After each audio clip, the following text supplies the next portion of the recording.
নমস্কার বন্ধুরা, আজকে আরও একটি নতুন ভিডিওতে তোমাদেরকে স্বাগত। তোমরা সবাই কেমন আছো? আশা করছি সবাই খুব ভালো আছো। আজকে একটা কাজ করব, অনেক দিন ধরেই ভাবছি কাজটা করব, কিন্তু হয়ে আর উঠছিল না। রান্নাঘরটা আমার অনেক বেশি নোংরা হয়েছে, পরিষ্কার করব সেটা হয়েও উঠছে না কিছুতেই। আসলে বাড়িতে মিস্ত্রি ভাইয়েরাও কাজ করছিল, সেই ধুলো নোংরা, তারপরে বাড়িতে মিস্ত্রি কাজ করলে এক্সট্রা কোনো কাজ করার সমস্যা হয়ে যায়। তাই অনেক দিন হয়ে গেল রান্নাঘরটা খুব ভালো করে পরিষ্কার করা হয় না। এমনি সামনেটুকু যা করা সেটা করি, কিন্তু খুব ভালো করে ডিপ ক্লিন করা হয় না। তাই আজকে ভাবছি তোমাদেরকে সাথে নিয়ে আমার রান্নাঘরটা খুব সুন্দর করে পরিষ্কার করে নেব। কত নোংরা হয়েছে রান্নাঘরটা। প্রথমে ওই ইন্ডাকশানটা আর ইলেকট্রিক কেটলিটা সরিয়ে নিয়েছি, তারপরে তেলের শিশেগুলোও সরিয়ে নিয়েছি। তেলের শিশেগুলোও খালি হয়েছিল, যেহেতু পরিষ্কার করব এরকম চিন্তাভাবনা ছিল, তাই আর ওই তেলের শিশেগুলোতে তেল ঢালিনি। এই যে তারপরে ওই জানালার মধ্যে যে পাতাগুলো ছিল সেইগুলোও সরিয়ে নিয়েছি। নিয়ে আমি রান্নাঘরের টাইলসগুলোর ওপরে একটু হারপিক বুলিয়ে রাখছি। এই টাইলসগুলোর ওপরে হারপিকটা এখন বুলিয়ে রাখবো, কিছুক্ষণ পরে ওটা ঘষলে সমস্ত তেল চিটে উঠে একেবারে পরিষ্কার চকচকে হয়ে যাবে। এখন ঘষবো না, এখন একটু দিয়ে রেখে দেবো, কিছুক্ষণ পরে ওটা একটু ঘষে তুললে একদম পরিষ্কার হয়ে যাবে। এই যে যতটা আছে সব জায়গাটাতেই হারপিকটা ভালো করে দিয়ে রাখছি, এদিকে ওদিকে সমস্ত জায়গাটায় যতটুকু টাইলস আছে।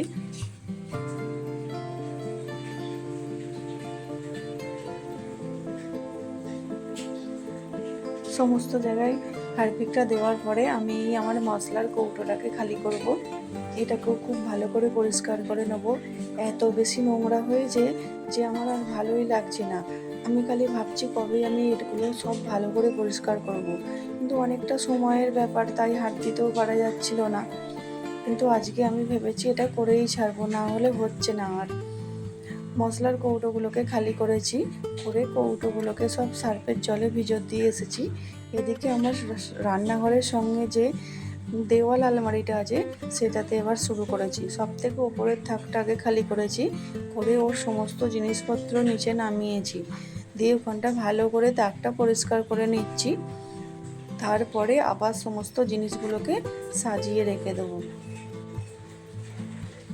এই যে তাকটাকে আগে রুমালে করে ভালো করে পরিষ্কার করে নিয়েছি, নিয়ে তারপরে ওখান থেকে যা নামিয়েছি সব আবার সুন্দর করে সাজিয়ে নিয়েছি।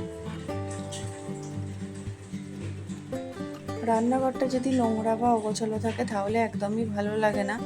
সবসময় পরিষ্কার থাকবে, তাহলেই দেখতেও ভালো লাগে, কাজ করতেও ভালো লাগে। কিন্তু বাড়িতে মিস্ত্রি ভাইয়েরা কাজ করছিল বলে আমি একদম পেরে উঠিনি যে রান্নাঘরটা একটু ভালো করে পরিষ্কার করব। উপরের থাকটা হয়ে গেল, আবার তার নিচের দ্বিতীয় থাকটা এবার শুরু করেছি। ওই থাকের যা সমস্ত জিনিসপত্র আছে সব ভালো করে নামিয়ে নিচ্ছি। কাঁচের কাপ আছে, তারপরে গ্লাস আছে, প্লেট আছে, সব ভালো করে নামিয়ে নিয়ে ওই তাকটাও খুব ভালো করে পরিষ্কার করে ঝেড়ে নিয়ে আবার সুন্দর করে সব কিছু গুছিয়ে রাখছি।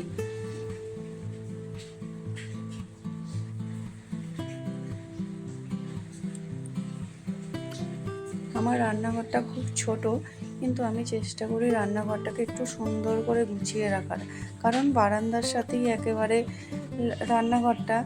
মানুষজন এসে বারান্দার মধ্যে বসলেই আগে রান্নাঘরটার দিকে চোখ পড়বে, তাই ওখানটা অগোছালো থাকলে একদমই দেখতে ভালো লাগবে না।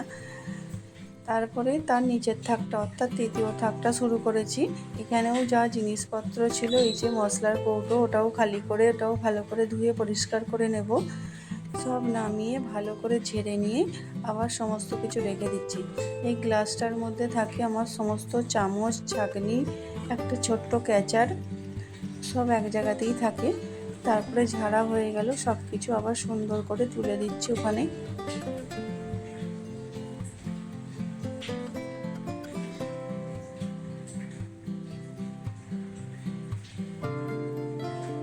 চলো, এই দিকটা হয়ে গেছে। এবার এই দিকটা অনেকক্ষণ ওই হারপিক দিয়ে ভিজত দেওয়া ছিল, এটাকে একটু ভিজে নোংরা করে এবার ভালো করে ঘষে ঘষে মুছে নিচ্ছি, তাহলে একদম পরিষ্কার চকচকে হয়ে যাবে। আর আমাদের রান্নাঘরে যে টাইলসটা দেওয়া আছে, টাইলসটার মধ্যে কিরকম একটা গাছ মতো ডিজাইন করা আছে, ওই যে ওই চৌকোগুলোর মধ্যে ওগুলোর মধ্যে প্রচণ্ড চেলচিটা ধরে, তাই একটু ভালো করে আঙুলে করে ওই ঘাঁচগুলোর মধ্যে আঙুল দিয়ে ভালো করে পরিষ্কার করতে হয়। তারপরে রান্নাঘরের জানালাটাও ভালো করে পরিষ্কার করে নিচ্ছি। এটাও প্রচণ্ড নোংরা হয়, এত অল্প সময়ের মধ্যে আবার নোংরা হয়ে যায়, মাঝে মধ্যেই করতে হয়। কাঁচগুলোও প্রচণ্ড নোংরা হয়ে যায়, কাঁচগুলোও ভালো করে পরিষ্কার করে নিচ্ছি।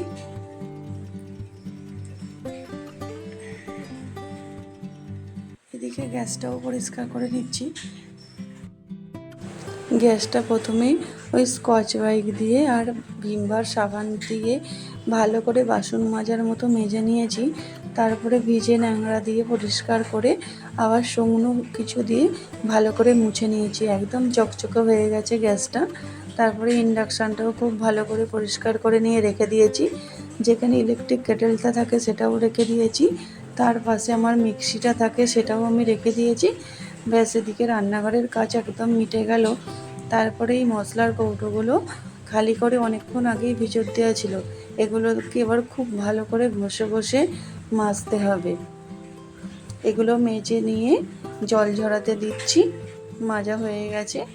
এখন আর এতে মশলা ঢালবো না, সেই বিকেলবেলা করে মশলা ঢালবো। এগুলো এখন জল ঝরুক, এর উপরে মশলা ঢাললে মশলাগুলো সমস্ত জিনিসগুলো খারাপ হয়ে যাবে।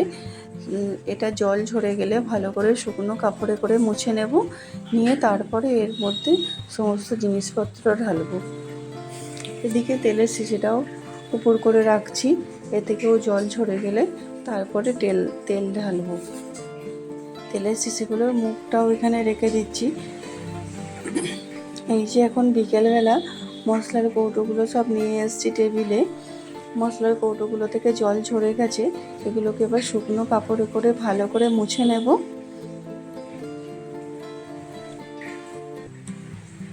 ভিতরে জল আছে, সেগুলো না শুকনো কাপড়ে করে মুছলে হবে না, তাই শুকনো কাপড়ে করে সেগুলো ভালো করে মুছে নিচ্ছি। নিয়ে সেগুলোর মধ্যে সব জিনিসপত্র রাখবো। এই মশলার কৌটোটাতে 18টা কৌটো আছে, 3টে থাক আছে। এর মধ্যে একেবারে ডাল, সমস্ত ডাল যা জিনিসপত্র লাগে রেগুলার রান্না টান্না করতে সব কিছুই একসঙ্গে থাকে, তাই জন্যই আমার খুব ভালো লাগে। মানে আর অন্য কোথাও আমাকে খুঁজতে হয় না, এইটার মধ্যে হাত দিলেই আমি সব কিছু পাই, যে কোনটা আমার দরকার সব দেখতে পাই যে সেটা আছে কি নেই। এই যে সব শুকনো করে মোছা হয়ে গেছে, এবার এর মধ্যে ঢালতে থাকবো একে একে জিনিসপত্র।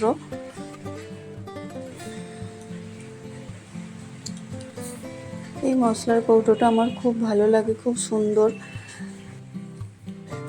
অনলাইন থেকে কিনেছি আমি। এই যে ডালগুলো ঢালছি, ওদিকে বিউলির ডাল, এদিকে মুসুর ডাল, সব জিনিসপত্র একে একে ঢালবো, ঢেলে ভর্তি করে নেব।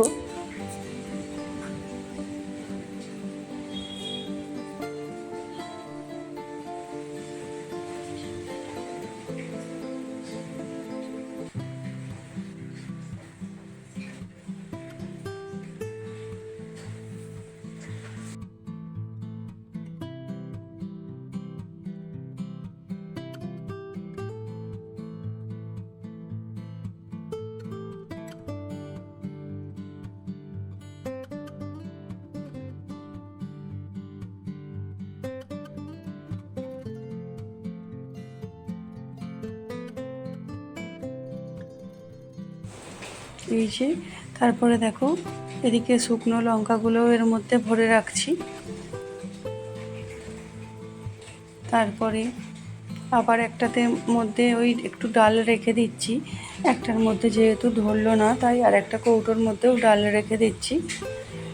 এদিকে আছে মুগ কড়াই, সেটাও আমি এর মধ্যে রেখে দেব। সব কিছুটাই আমি এই কৌটোটার থাকগুলোর মধ্যেই পেয়ে যাব।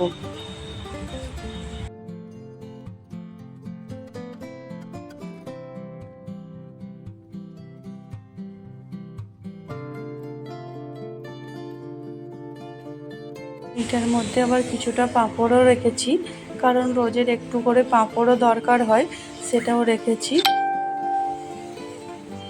এই যে আমার সমস্ত কৌটোগুলো একদম ভরা হয়ে গেছে, সব এবার আমি ওই স্ট্যান্ডটার মধ্যে সাজিয়ে নেব সুন্দর করে।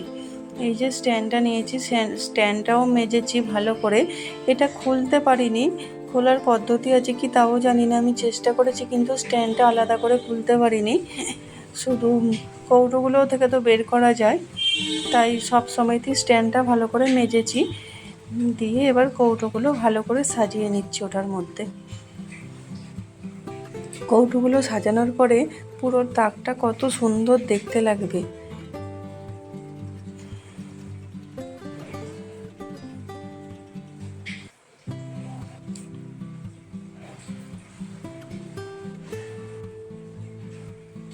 আমার ভিডিওগুলো যদি তোমাদের ভালো লেগে থাকে তাহলে প্লিজ লাইক করো, আর যদি আমার চ্যানেলে নতুন হয়ে থাকো তাহলে আমার চ্যানেলটি সাবস্ক্রাইব করে আমার পাশে থাকার অনুরোধ রইল তোমাদের কাছে।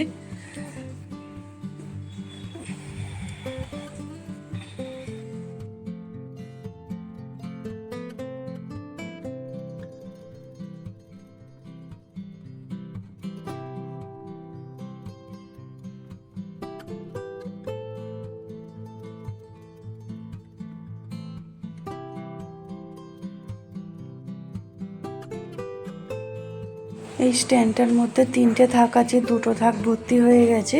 তো কৌটোগুলো সাজিয়ে নিয়েছি, আর উপরের থাকে কৌটোগুলো দেবো এই যে, তাহলেই হয়ে যাবে স্ট্যান্ডটা একদম সাজানো। তারপরে স্ট্যান্ডটাকে সমস্ত কিছু ধরে রান্নাঘরে রেখে দেবো। অনেকটা বড় কাজ হয়ে গেল আজকে একটা। অনেক দিন ধরে এই কাজটা আমার আটকে ছিল, হয়ে আর উঠছিল না, আজকে হয়ে গেল। রান্নাঘরটা পরিষ্কার চকচকে ধকধকে থাকলে রান্না করতেও খুব ভালো লাগে, দেখতেও খুব ভালো লাগে।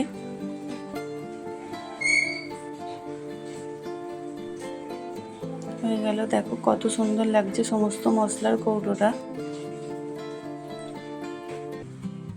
ওপরটা করে একটু ফুল দিয়ে দেবো, তাহলে আরও সুন্দর দেখতে লাগবে। এই ফুলগুলো এর মধ্যেই দেওয়া ছিল, ফুলগুলোও একটু ধুয়ে দিয়েছি সার্ফের জলে, ফুলগুলোও চকচকে হয়ে গেছে। ফুলগুলো তাই আবার শুকিয়ে যাওয়ার পরে ওর মধ্যে আটকে দিচ্ছি ওপরটার মধ্যে। দেখো হয়ে গেল। ইন্ডাকশানটা যেহেতু আমার সবসময় ব্যবহার হয় না, ইন্ডাকশানটা তাই একটু চাপা দিয়েই রেখে দিই।